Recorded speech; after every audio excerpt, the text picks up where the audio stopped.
Okay, this, I have to say, this is like a bucket list thing for me, and I have to give a shout out to my wife, Terry. She's been thinking about this idea for a long time. We have two people that love each other and hate each other philosophically. And I don't think that's true. There's no hating each other. There's no hating? And I don't even think philosophically we're that... there was a time when there was a disagreement between us philosophically. Now there's no more daylight there. Yeah, I don't think so. I don't think so. Well, let's dig into this time. Is this a scoop? Like, when did you guys hate each other? I don't think we ever really did. I used to be much more aggressive and closed-minded about religion, and I was wrong. And several things changed my mind. I mean, it would be better for the podcast to put it all on Glenn, but it wouldn't quite be the truth. It had to do with doing the show Bullshit.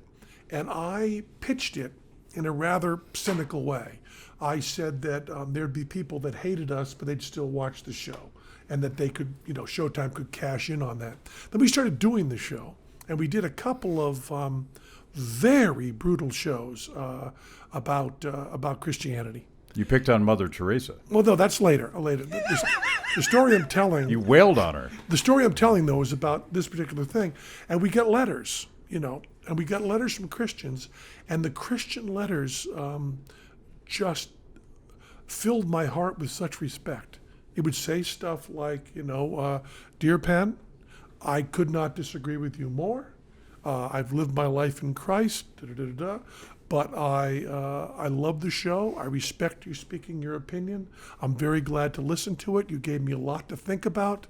I love you. Maybe your mind will change on Jesus. Sincerely yours in Christ. Hundreds of those. And the letters that were actually what I would call hate letters, as opposed to disagreement letters, were so few. And that just overwhelmed me. By the way, not true for the 9/11 truthers, not true for the chiropractors, not true for the Muslims. And I'll also say, oddly, because of one person, not true for the Catholics. Yeah. Oddly. But that's because there's this thing called the Catholic League, which is one guy. Mm-hmm. And one guy in the garage can make a group of people look bad. But during that, it was a real transformation for me because I went, wow, two can play this game. First time we met each other. I mean, Penn doesn't know this, but I introduced him at a show in the 90s. I was a stupid DJ, and I think you were on my show back in Baltimore, and then maybe we were backstage. Maybe I introduced you guys or not. I don't remember, but I was backstage. You were wicked drunk. And I've always been impressed with his intellect, and how he just turns over every stone and does 10 times the amount of work than the average human. And so I finally, when I went to CNN, I got him on, and I remember it being a great interview. I don't know if you even remember. It was really great. Yeah. And surprisingly great because many of my friends said, don't go on Glenn Beck's show. You understand that. Yeah. And so I did. Not Fox, CNN. Do you remember Yeah. Okay. And Glenn Ally said, you two are going to, my manager, said you two are going to do great. Yeah. And I trusted him as I always have. Yeah. And it was great. And but do you remember? I do. I'll let you tell it so you can embarrass me. No. I don't mean this at all. I just want to. I want to tell how remarkable he is. We had a great time, and I said, hey, next time you're in town, maybe be on again, or give us a shout or something. And he said something along the lines of, I would never have you in my house. And I said, why? And he said something along the lines of religion is deadly or poison or something like that. And I was just shocked. I was shocked. And I think I may have said it. I know I thought it. I think I said, I've thought a lot of things about you, but I never thought of you as a bigot. Mm-hmm. And he left. And I was trying to. I wanted, the whole time, especially high school, I was surrounded by drugs, alcohol, and religion. And I did, and to a certain extent still do, I say that with respect, clump those together. It was a way to not deal with a directness that I was interested in. And one of the reasons I didn't go to college, although I was offered certain financial help and scholarships and so on, was I would say to my guidance counselor, send me to a place where I don't have to have any drugs, any alcohol, and are not religious. And they said, there's just not a place like that. Right. There just isn't a college you can find like that. And I said, my house will be that place. Mm-hmm. And I had that in my mind as just this kind of aspirational thing with no idea that would hurt people. And this is going to be a comparison that at first blush may seem not flattering and is absolutely more flattering than anything I could say to you. And that is, I once, you know Christopher Hitchens. Mm-hmm. Christopher Hitchens was a heavy-duty drinker. Mm-hmm. Christopher Hitchens was drinking all the time. Mm-hmm. And Christopher Hitchens came over my house to see a movie. Mm-hmm. And he walked up on the porch, and he had a bottle of Jack Daniels in his hand. And I said, I've never had any liquor in this house. I've never had anybody have any liquor in the house. It's the one place where that's not going to be. And Hitchens stood there and held the bottle in his hand, and he said, well, I don't want to offend your religion. And I said, well, it's not really that. It's just there's always been this place that I didn't have to deal with. That's safe. And he stood there with the bottle in his hand, and he said, are you going to stop me from going into your house? And I said, and it's really important that you understand, I said this honestly, I said, I don't know. And he said, if I take another few steps, are you going to stand in my way going into your house? I said, I don't know. And we looked at each other for a really long time, and I had no idea what was going to happen. That's so rare. I didn't even have a branch or a tree. And he took the Jack Daniels, and he put it down on the porch and said, I'll pick that up on my way out. And gave me this huge hug. That's great. And we walked in together. And that was all part of all of this falling apart with me. I just had this idea that I was going to set up this one little corral around me. And although it seemed, and I don't think I can ever explain this enough to justify it, it seemed pure inside me, and I wasn't aware of how it seemed outside. But I think, because we talked about this before, one of the things that you told me afterwards was 9/11 screwed me up. Yeah. And I put all of you guys in the same basket. Mm-hmm. And that I understood. Yeah. And I will tell you, I think I wrote to you in between because I so respect you. I think, I need to say this. I did turn around on this fairly quickly. You did. Fairly quickly. You did. But it was an awful thing, and it's so weird to see something that's that appalling that you did, and having it feel right at the time, and then a whole different shift. He told me he hated himself the minute you were on the elevator. You were like, that was wrong. But sometimes, one of the things that happens... we're all in different places at different times. Also, one of the things that happens is, and as a, I guess I'm going to speak for you this way, I'm sure you'll correct me, but as a Mormon, you also have this. When you live outside the mainstream, you end up getting prickly. I have a right to this too.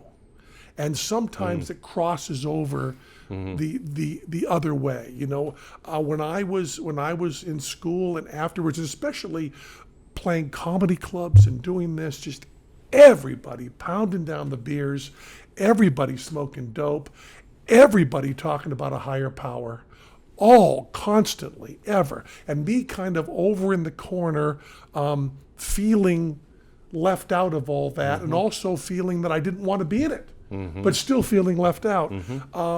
I ended up. It's that mistake that I hate so much, where you're a junior in high school and you hate that they won't let you at the seniors table, and then you get to be a senior and you do the same thing. I don't ever want to do that. But I have a few times, and I don't feel good about it. We all do. We all do. This is precisely why I wanted you guys on the show, because I feel like your journey is a metaphor for what this country is going through tonight. So here's the key, though. I ask honest questions, and I want the real answer wherever it falls. That's the answer that I found, and that's what I believe is true. If you have better evidence, share it with me. I will change my position if that's what the truth is leading me to. He, I believe, is the same way. I'm not sure. There are a lot of people in 350 million, we'd be lucky if there were 20 million people. We also right now. have gotten to the point of view, and once again, I don't want to center this around Hitch, but Hitch wrote very eloquently about this. In some cases, changing your mind, you're more attacked for than being wrong. Oh, big time. And right now you are. A lot of times, and I will often. you let down your tribe. What's that? You let down your tribe. Yeah. But your tribe should be truth. Yeah. Your tribe shouldn't be. Well, as I said, tribe. 1 or 7 billion. Speak for yourself or you're everybody. And that whole idea of sides and battlefields and all of that make me more uncomfortable all the time.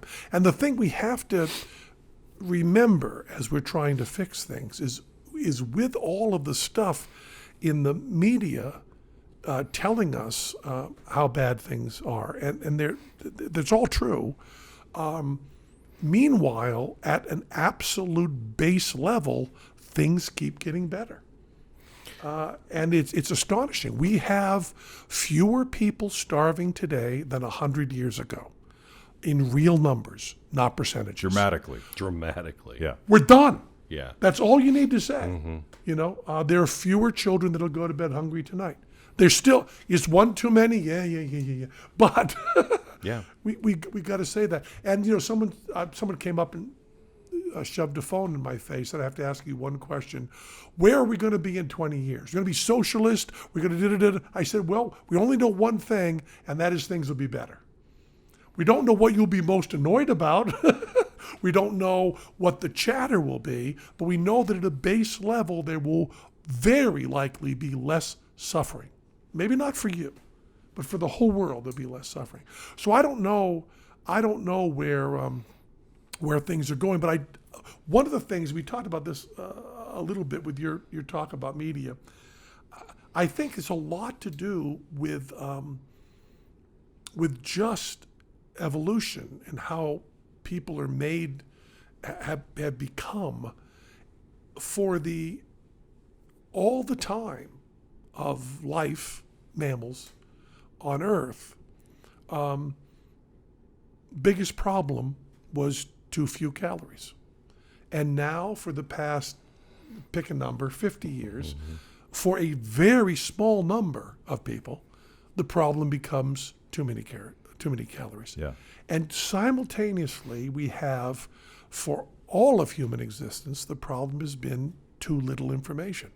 The amount of information that someone on the savannah would have gotten is much less than the amount of information the New York Times in one day. And now we have so much information that it's kind of like calories. Picking the healthy ones and how much you want and making real decisions on that is not something human beings can do overnight. Maybe not in a generation, maybe not in a couple generations.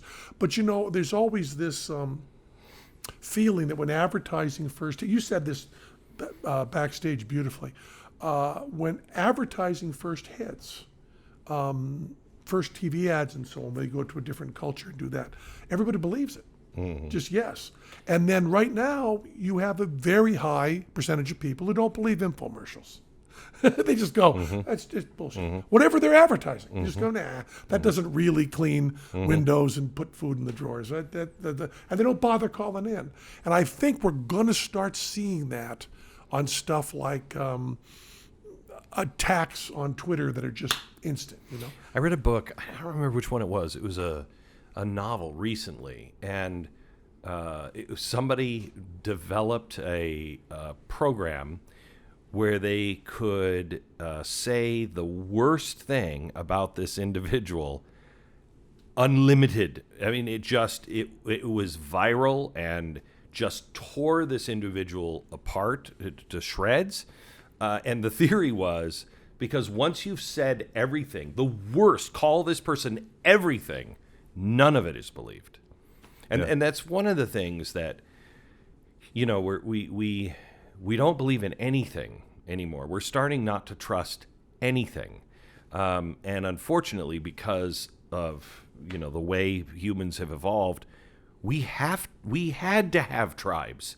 We couldn't stand alone or you wouldn't survive. The weakest would be, excommunicated from the tribe and you're gone. So it's built into us to have these tribes, especially when we're afraid. But now we're demolishing the tribes, which is in a way a good thing, but we're not trusting each other. We can't have a conversation. If I disagree with you on one thing, I have to hate you. Yeah. Well, it's also we've talked about this so many times before, but the difference between evil and wrong is the idea that someone says something you don't agree with and therefore they are evil, as opposed to simply wrong. You're wrong is such a beautiful thing to be able to say. You're evil can't go anywhere. Mm-hmm. It ends the conversation. And so much of the stuff you read says, these evil Democrats are trying to bring us socialism. They're trying to destroy our country. They're not trying to do any of that. They're trying to help people the best way they can. And they're wrong. Simple. And when you say the Republicans are just trying to take away the health care, they don't care about poor people, that's not true either. I try to think that I am wrong. Well, let's round it off, always. But my intentions are so rarely evil. And I don't think I'm special. So I had George Will on this show a couple weeks ago, and he proposes a theory. He just wrote a book on conservatism, which is really sort of a very libertarian version of conservatism. And he posited the theory. It sort of dropped in. He didn't really build it out, that we live in this world where whether or not you get to feed your kids, whether or not you get to put a roof over your head, is not really a thing that most people care about anymore because it's a given. And we live in a very wealthy country, and you mentioned earlier that poverty is dramatically diminished by capitalism. But in this world where we don't worry about poverty, we worry about, he didn't say this, but we worry about stupid shit, like tribal differences, like all of these arguments we're having today. You look at Alexandria Ocasio-Cortez, and she you have time to say the name. it's very, I practiced. It is very hard to say, but you look at AOC and she says some ridiculous things, but she didn't grow up in a world where scarcity was an issue. She never worried about whether or not she would eat, where she would sleep. She didn't worry about whether or not she would go to college. That's one of the problems, isn't it? That there is no baseline. Yeah. There is no, wow, can I just say we are so lucky right now as human beings? We're the luckiest people on earth. All 350 million of us just in this country, let alone every place else. There's no better time to live as a human being than right now. We don't start conversations with that. Yeah. There's no baseline. It's just all of it is horrible. Also, they've done these studies, and boy, I don't want to believe this. I would love someone to disabuse me of this. But when you're talking about the real people who study happiness, they find out that happiness, in every metric they can use, has to do with comparing to the people around you, as opposed to actually where you are. So if you move into a richer neighborhood, you can actually be less happy with even more money. And I always am skeptical of people who, when studies are done fairly rigorously, and then say, well, that doesn't apply to me.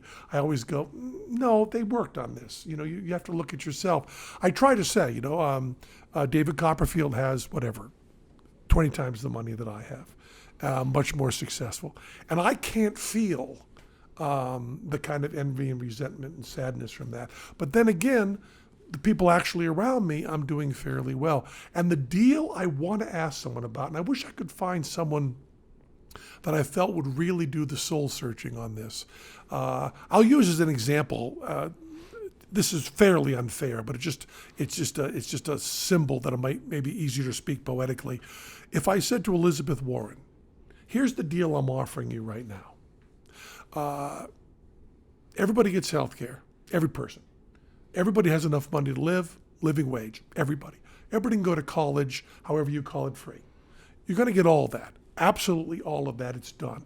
But every billionaire in the country will increase their money by a factor of 10. They wouldn't do it. Want to take that deal? And they won't take it. I don't know. We don't know. I would like someone that really believed in all that stuff and talks about, because once I'm reading something and you talk about how people need something, you've got me completely on board. When you talk about inequality, I'm not that interested. I care about bringing people up. I don't care at all about what the distance is. And I think about that to myself, and I go, well, I'd make that deal instantly. I don't care how much people have. But the idea that some people have so much more than others doesn't bother me as much as the people that don't have enough. I actually asked one of my progressive friends on this show about the statistics from the World Bank, an official document of what's happening that show that world poverty is literally being eliminated by capitalism. Global capitalism is lifting people out of poverty. Kids aren't starving. People have things like electricity and all the things that we've... And, of course, girls going to school. Yeah. Which is the most successful metric you can have for everything else. That's the only number you need, is how many girls are going to school, what percentage. By the way, worldwide, it's around 90. Which it was not true 50 years ago. And his response, and this is why I would predict what Elizabeth Warren would say, is he said that's cold comfort to people obsessing about economic inequality.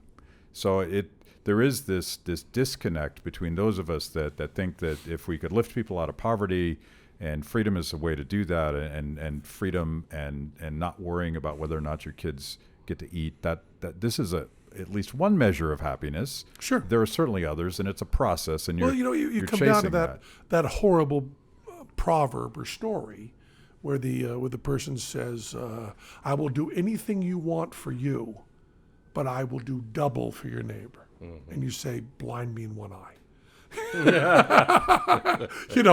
I'm afraid that a lot of the cases, that's it. I mean, if you pick the person, you like the least, whether it's Bezos or whether it's Epstein or whether it's Trump. I know Trump is not wealthy, but it doesn't matter. And say... Well, he says he is. Well, yeah. I didn't say he was. And say, okay, we're going to give them all of this, And when our system is working properly, and by that I mean hedge funds and stuff like that kind of make this fall apart. But it is very, very hard to make a lot of money without helping other people. Very difficult. And people have done it. There's certain sort of gambling plans and hedge funds where you're not really any way that I can see helping. But in the big picture, Steve Jobs, Bill Gates, Bezos, they made our world better by a lot. But that you could do that on the micro scale. Sure. Exactly. I'm landscaping the farmhouse that we have, and I stood out on the porch, and there were guys driving, forklifts and tractors. People that we're buying the trees from in Oregon. I mean, this whole system is working. For me, I get I get all this, but all of these people are employed. I mean, we forget that success begets success. It's not only hard to make money without helping other people, it's hard to spend money without helping people. Yeah. But how do we connect? Forget Elizabeth Warren. We're probably not going to I want to convince say her. again that I don't want to be unfair. I was using that poetically as Sure. a shorthand. I've never spoken to her. I don't know. She seems really kind, really smart, really honest. I think I disagree with her on most everything. So I'm using her as an example of something, but I don't want to hold her up as some sort of villain. I just want to make that clear. And I want to go back. I want to go back and add one thing. The greatest charity is capitalism. The greatest charity is a really well-run business, because you make money. The best charity, with an exception of drug cartels, you are thinking, how can I make somebody's life easier? How can I make it better? How can I provide this for a mass amount of people? As you are, if you are looking as a capitalist, not just at yourself and how can I make money? That's where hedge funds, they're just, I want to make money. How can I provide something that the world needs? That's great. That's the way to lift people, as Bono has realized. It's not giving the money away. It's capitalism, teaching, selling, bartering, doing things one-on-one. As Terry Pritchard said, build a man a fire, he'll be warm for the night. Set a man on fire, he'll be warm for the rest of his life.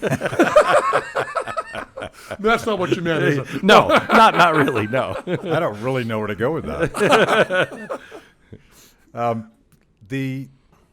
But the question, I don't want to try to convince Elizabeth Warren, and I accept your premise, and I actually agree with you that all of my progressive friends, and I've spent a lot of time since my old Tea Party days talking to progressives and trying to listen and trying to understand where they're coming from. And I don't expect to convince somebody that spent their entire career being progressive and building their resume and sort of working on that platform, that I'm suddenly going to convince them with these libertarian ideas I have. But their audience, all of the young people that are sort of flirting with democratic socialism, all of the young people that are looking at the sort of the red team and the blue team and saying, I don't like any of this stuff. Mm-hmm. But if I got to choose between Donald Trump and Alexandria Ocasio-Cortez, she seems to care a little bit more. But how do we connect with them? I've argued this in the skeptic community so much, and I don't think I've ever been understood, and that may simply mean that I'm wrong. But I believe that once your goal is to convince, you've crossed the line into something you shouldn't be doing.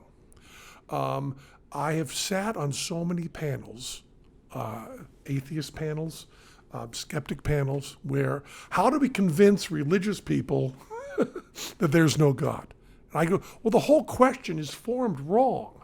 How do we all look for the truth together? It's a different thing, And forgive me, I'm using you as an example, and I'm not really accusing you. But when you say, how can I convince my progressive friends about libertarianism? My question is, how can your progressive friends convince you about the progressive thing? And by the way, they've moved me on a few things. Sure, of course, and that's a really, really good thing. And by the way, in the '80s, I was your Hollywood liberal socialist type, and then Tim Jennison, who we made a movie about called Tim's Vermeer, about painting.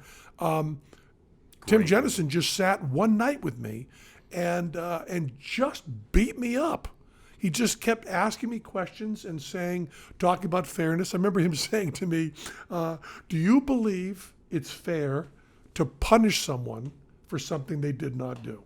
And I said, well, no. And he said, then how come it's fair to reward them for something they didn't do?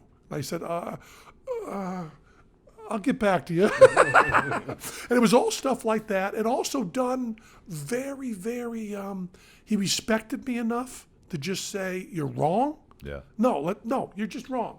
And to go through that, and it took him a while and some books and stuff like that. But I did I did come around and change in a lot of things, and I think you would have considered me to be unchangeable at that point. And right now, I find that I don't know where I am now. The lack of empathy and lack of compassion that is just a barrage. And the team thing, I read the New York Times every day, not because I agree with them, but because that allows me to get. They have the integrity that they're going to report a certain way, and I get so disheartened. This was probably always true. We pretend that the world is changing a certain way, whereas all that's really happening is we're getting older and able to see it. We blame personal things on the world, so I'm very aware of that. But so many of the articles talk about, and this is what so-and-so has to do to convince voters. And I go, I'm a voter.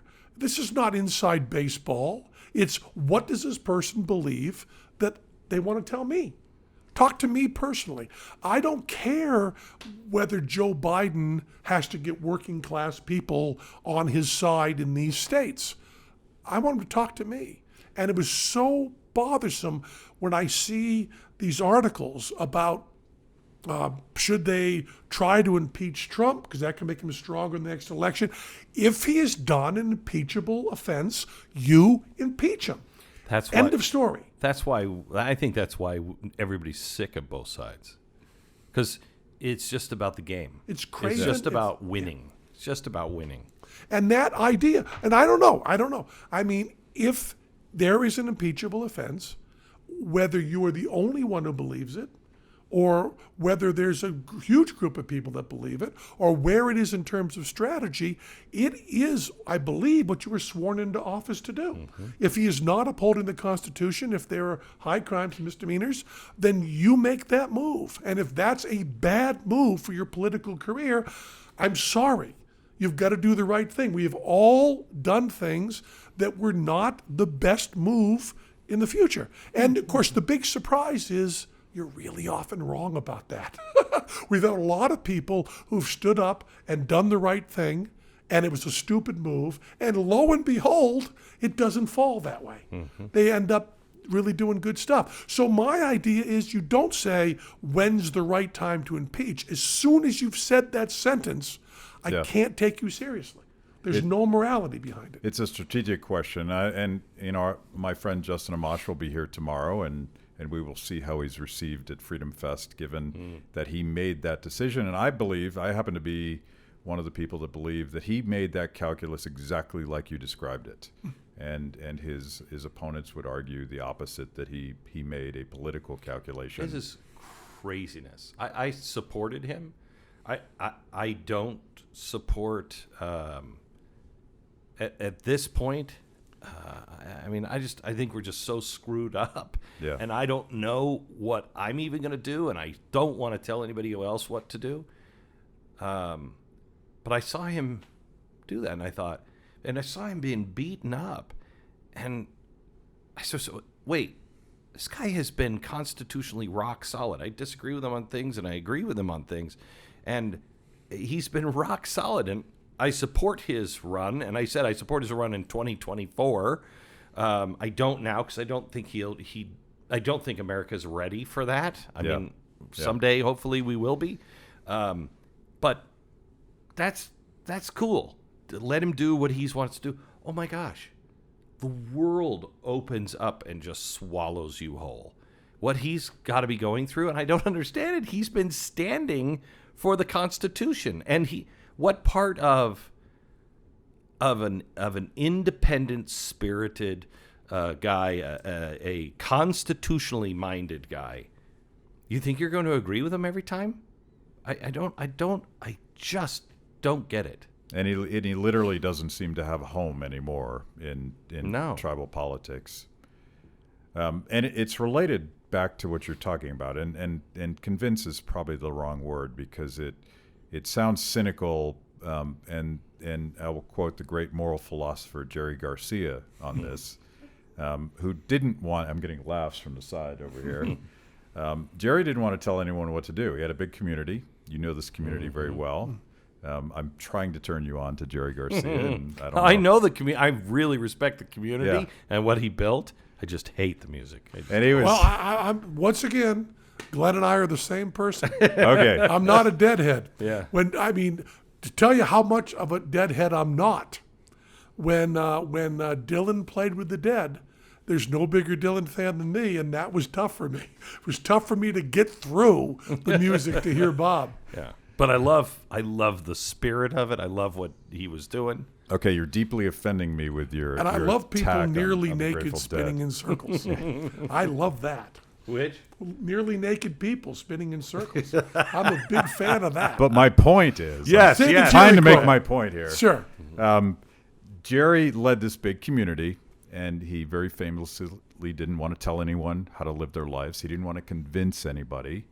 And if convince is sort of that cynical political word that you use where you're trying to manipulate people into changing their mind about something, but you can turn people on to a different perspective. And that's what I'm sort of getting at. I'm talking motive. But the Grateful Dead lived it. Okay? They lived it. They lived who they were. I've had several conversations with people in my own faith. They'll say, well, how can we get people baptized? How can we stop? How can we love people? How can we love people? People want to be loved. They want to feel accepted. And they're struggling looking for things that will make them happy. Good, just live your life. They will be curious. I have been so curious on how this guy lives his life and is happy and as grounded as he is. We've had several conversations on it. It doesn't have anything to do with religion. He said to me at one point, I'm kind of offended that you've never talked to me about Jesus. Well, you got it down, brother. You got it down. He's living a great life. And if we could just, like Jerry Garcia, just live it. Live the principles that you believe. Yeah. And don't eat anything or drink anything backstage or Dead Show. Always good advice. Did Teller do that? Is that why you're arguing that? No. So, and everyone knows you guys by now, but what you just said is everything. And earlier today, on stage, you were quoting Martin Luther King and wondering where that leader was today. Like, where is someone that is sort of going to step outside of their tribe, outside of their religious values, outside of their political team, whatever it is, and say, how do we actually reconnect and get along and respect each other and love each other today? So can I tell you something? I met with Billy Graham about 4 years before he died. He was an amazing guy, just an amazing guy. And I asked him that question. And I said, where's the Billy Graham? Where's the guy who's going to step up? Billy Graham in the 1960s was right in lockstep with Martin Luther King. I mean, he took some massive, massive risks. And he said, where are they? And he said, not this time.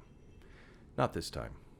It's going to be a whole bunch of little people. We don't need a big leader like that. We just need people to start standing up. And that's what's happening. We're seeing it. You know, when we're first starting to be friends, I think that was pretty rare, wasn't it? Yeah. It's not so rare now, at least in my circles. Yeah. It's not rare. I'm meeting people all walk. I had one of the communist 10 that were thrown in jail back in the 50s. Their daughter was at a speech of mine. Thinking that she hated me, she came backstage and said, I'll stand with you anytime. And she said, I'm liberal, but you'd consider me a communist? There are things, big things, that we can agree on and come together on. And I think we're getting sick of all the petty And also things. we can be nice to each other, go toward the goals, and make a mistake. Mm-hmm. I mean, if we were to have a little more kindness and the whole country shifted more socialist from our points of view, and we could say, okay, and then go, we might want to shift it back the other way now. You can try other things. You can use a laboratory. One of the things that is so interesting about the United States that's fallen away is the idea we were supposed to have laboratories of states. Yeah. And the 10th Amendment has kind of fallen away. But so is the first, second, third, fourth, yeah. sixth, seventh, eighth. Yeah, but the 10th Maybe the third is fine. Yeah. No, I don't. No. Oh no! Let him do his third rap, because I always used the Third Amendment as a gag. We all agree on this. We don't care. And then this motherfucker says, We were just joking about it backstage, and I said, "May I make the case that with the NSA they are violating the Third Amendment? They are quartering soldiers in our house." In peacetime, they are spying and looking at our papers. Is her name Siri? Yeah, I mean, it's. I think that's a violation of the Third Amendment. It's just great. But even things that I feel very, very strongly about, I think it might be okay to have some states do very, very different stuff. And we had a problem, civil rights make a lie of what I just said, but I'm not sure that we have to do that with everything. It might be interesting to see states go a little further in different directions. And Most people don't know this. Vermont did Green Mountain Healthcare. What, 2013? Yeah, Something like that? yeah. Went full boat. They went all in on it. Horrible disaster. That's what the states are for. Try it. Try it. If that would have worked and would have been a huge success, you don't think that Texas would have said, "Oh, wait a minute, hang on just a second"? Of course, it doesn't work. The problem with bringing up to the federal level, and I think a lot of people who look to this as a federal program, it fails in the states because the states can't do the one thing that the federal government can do: print money. Yeah. They could just keep borrowing and printing. States can't do that. So it fails. That's why they always have to kick it up. Then if it fails, rework it, keep trying. I'd gladly adopt something that worked. Our friend Senator And I would adopt stuff that didn't work, just to give it a try, providing we can go back on it. Right. And we had this ratchet system where anything that gives anybody money, it then gives them their full-time job, stopping that from going away. But we don't do that. It's the old Greek paradox of the boat. I can't remember. You probably know the boat. You're replacing one You're piece. replacing one piece. Is it the same boat when you get to the other shore? The quick way is it's Houdini's wand. I got exactly Harry Houdini's wand here. I replaced the middle and both tips. right. So I mean, that's kind of what is happening because we're replacing board after board after board. And we never go back and go, wait a minute, was that a good board? Should we have had that board? And we're not even the ship we started off on. And we don't recognize it. So we don't go back and go, wait a minute, there's a problem. The boat's a little leaky. Yeah, well, it's because you replaced these with, screen doors. So I knew going into this that all I had to do was say something and you guys would just go. And this has been awesome. But I want to end it with a question. You were on stage earlier, you guys were together, and you talked about your sort of pathological optimism, dangerous and naive and all that. And I want to ask both of you. You could say stupid, too. Yeah, well, you did. Those are your words and not mine. And I tend to be that guy. I'm sort of a romantic. I think people figure stuff out and things always get better. Optimist, pessimist, where are we going in this country? Because if you spend too much time on Twitter today, you think we're all going to die, and we're all Nazis, and everybody hates each other. The fact is that when you take away the hysteria, when you take away show business, when you take away politicians, people are doing really, really well. Mm-hmm. And the arguments that we have, like these weird sort of arguments about transgender rights and the weird arguments about this and that, when you come down to one-on-one, it's hard to keep those arguments going. We saw that with gay rights. We saw that everybody had a problem with that, And then all of a sudden, people started saying they were gay, and people started knowing them and liking them, and there just wasn't a problem anymore. Yeah. Not a problem. It goes away really, really quickly. And I think if you want to look at what the world will see in 30 years about America, we'll see stuff like gay marriage and this kind of amazing stuff on civil rights and compassion, and all of that is moving ahead at just breakneck speed, like it's never been done before. And that people are being kinder to each other. They're not beating each other as much. They're not killing each other as much. They're feeding each other more. I mean, if you want to sit down and cry and be miserable what you read on Twitter, well, God bless you. But if you want to look at what's really happening to people day by day and your friends and the people around you, the people you love, we're doing pretty okay. And yes, we have an embarrassing nut in the White House. Who cares?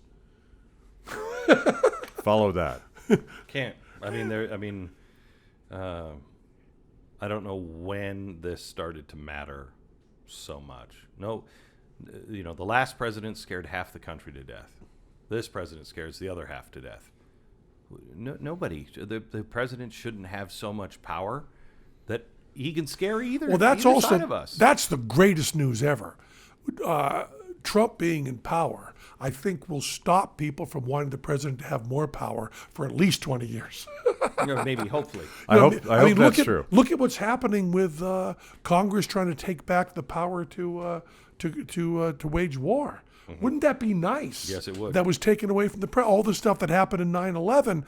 If we just made going to war more complicated with the president less power, maybe in 10 years we'll look back and go, that was a pretty good deal with Trump. I think we're back at the time of about 1968, 69. When did Revolution come out, Beatles? 68, 69? 1969. The scholar on this subject. Yeah, I know. But 69, that's the answer to the radicals that are walking around saying Chairman Mao. And that was their response. Mm-hmm. I think we're there. We just don't have a song about it, but I think we're there. I think people are saying, look, yeah, we want some things changed and we want to move forward and we want these great things, but you're walking around with Chairman Mao, you're walking around saying change the Constitution. I don't think so. I'm not going to give you money and give money to people who hate either side. Just not going to do it. I think without the soundtrack, I think we're approaching that time. So the counter-revolution is actually listening and not hating and actually trying to solve problems. Yeah, I wouldn't say it's a counter-revolution yet, but the seeds are there. And I think they're being watered by the hate. Yeah. By the hate. Pushing people out. People are just watching things burn and going, I don't really want things to burn down. Yeah. I mean, things are... Although, before Trump, the idea of throwing a grenade in that a lot of people had was an idea that was defensible. Now we saw what happened, and now we shook things up a lot, and now we gotta fix that up. I don't think we're done with that yet on either side. I think the left. There's a lot of people on the left that want that turn. Yeah. Oh, really? Want to throw a grenade in? I'll throw a grenade in. I got your grenade. Yeah, and I think that's something to consider. But I think the average person, go travel around the country. They're not talking about that stuff. Okay. The distorted C major chord with triplets at the top actually goes back to 53, I think, with Fats Domino, but that's not important. Revolution, as he means it, was 69 by the Beatles. That goes back earlier. You just close this thing out. So this has been awesome. I'm a little exhausted right now, but thank you guys so much. It's been an awesome amount of fun. You're exhausted. Glenn and I could do another 30 hours. You know that. Should we just keep things rolling and see what happens? We just keep making our way down the floors. Thanks a lot, man. Thank you, guys. Thank you.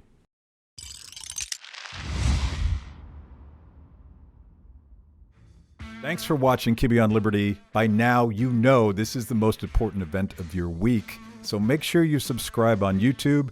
Click the little bell so you get notifications. Kibbe on Liberty, mostly honest conversations with mostly interesting people.